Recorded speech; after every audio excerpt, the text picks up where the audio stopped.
ओम शांति 25 मार्च 2025 साकार मुरली मुरलीर मुख्य पॉइंट रे परम पिता परम शिक्षक परम सद्गुरु शिव बाबा कहिछन्ति मिठे बच्चे तुमे माने बाबांकर संतान मालिक अट तेणु तुमे माने बाबांक पाखरे कोनोसी शरण नेई नाह कारण संतान केबे हेले तार पितांक निकटरे शरण नेई न थाए। तुमे माने बाबांकर संतान मालिक अट तेणु तुमे माने बाबांक पाखरे कोनोसी शरण नेई नाह कारण संतान केबे हेले तार पितांक निकटरे शरण नेई न थाए। प्रश्न क्यों कथा को सर्वदा स्मरण करुथिले माया केबे भी हैरान करि परिबो नाही? क्यों कथा को सर्वदा स्मरण करुथिले माया केबे भी हैरान करि परिबो नाही?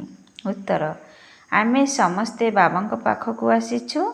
से आमर पिता भी अटंती शिक्षक भी अटंती एवं सद्गुरु भी अटंती किंतु से हेउचंती निराकार। आमे निराकारी आत्मा मानकु निराकार बाबा ही पाठ पढ़ाउछंती। जदि ए कथा बुद्धि रे स्मरण रहिबो तेबे खुशीर पारद अर्थात निशा चढ़ी रहिबो एवं माया हैरान करि परिबो नाही। धारणा पई मुख्य सार एक रे बाइस्कोप अर्थात सिनेमा ही नरक को जीवार रास्ता बाटे सेथिपाई सिनेमा देखिबार नाही। जोगर यात्रा द्वारा पवित्र होई उच्च पद पाइबाकु हेबो एही पुराणा दुनिया रे मन लगाइबार नाही। बाइस्कोप अर्थात सिनेमा ही नरक को जीवार रास्ता बाटे सेथिपाई सिनेमा देखिबार नाही। जोगर यात्रा द्वारा पवित्र होई उच्च पद पाइबाकु हेबो एही पुराणा दुनिया रे मन लगाइबार नाही। दुई रे मन वचन कर्म रे काहाकु भी दुख देबार नाही। समस्तंक कानरे मिठा मिठा कथा सुनाइबाकु हेबो। समस्तंकु बाबांकर स्मृति देबाकु हेबो। समस्तंकर बुद्धि जोग एकमात्र बाबांक सहित जोड़िबाकु हेबो। मन वचन कर्म रे काहाकु भी दुख देबार नाही। समस्तंक कानरे मिठा मिठा कथा सुनाइबाकु हेबो। समस्तंकु बाबांकर स्मृति देबाकु हेबो। समस्तंकर बुद्धि जोग एकमात्र बाबांक सहित जोड़िबाकु हेबो। वरदान स्मृतिर स्विच ऑन करी गोटे सेकेंड रे अशरीरी स्थितिर अनुभव करुथिबा प्रीति बुद्धि हुआ। स्मृतिर स्विच ऑन करी गोटे सेकेंड रे अशरीरी स्थितिर अनुभव करुथिबा प्रीति बुद्धि हुआ।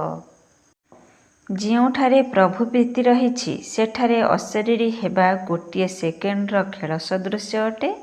जेपरि स्विच ऑन करिबा मात्रे अंधकार समाप्त होई जाउछि सेहीपरि प्रीति बुद्धि होई स्मृतिर स्विच ऑन कर तेबे देह एवं देहर दुनियार स्मृतिर स्विच ऑफ होइजिबो। एहा गोटे सेकेंडर ही खेल अटे। मुख द्वारा बाबा कहिबा पई मध्य समय लागि थाए किंतु स्मृति रे आनिबा पई समय लागे नाही।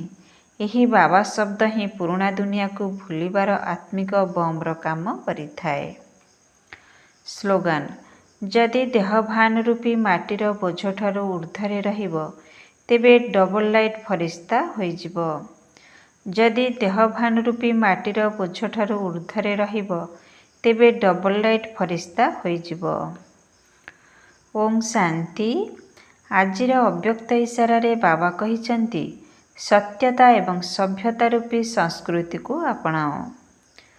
सत्यतार परीक्षा हैला संकल्प वाणी कर्म संबंध संपर्क सबुथिरे दिव्यतार अनुभूति हेबा। केही केही कहउछंती मु तो सर्वदा सत कहूछि किंतु जदि वाणी और कर्मर दिव्यता नाही तेबे अन्य मानकु आपण सत बोली अनुभव हेबो नाही। सेतिपई सत्यतार शक्ति द्वारा दिव्यता को धारण करंतु। किछि भी सहन करिबाकु हेउ घबराओ नाही। सत्य समय अनुसारे स्वतः सिद्ध हेबो। ओम शांति मीठा मीठा शिकलेधे संतान मानक प्रति माता पिता बापदादांकर मधुर स्नेह संपन्न शुभेच्छा एवं सुप्रभात। आत्मिक पितांकर आत्मिक संतान मानकु नमस्ते। आत्मिक संतान मानकर आत्मिक पितांको नमस्ते नमस्ते नमस्ते। ओम शांति मेरा बाबा प्यारा बाबा मीठा बाबा शुक्रिया बाबा। ओम शांति ओम शांति ओम शांति।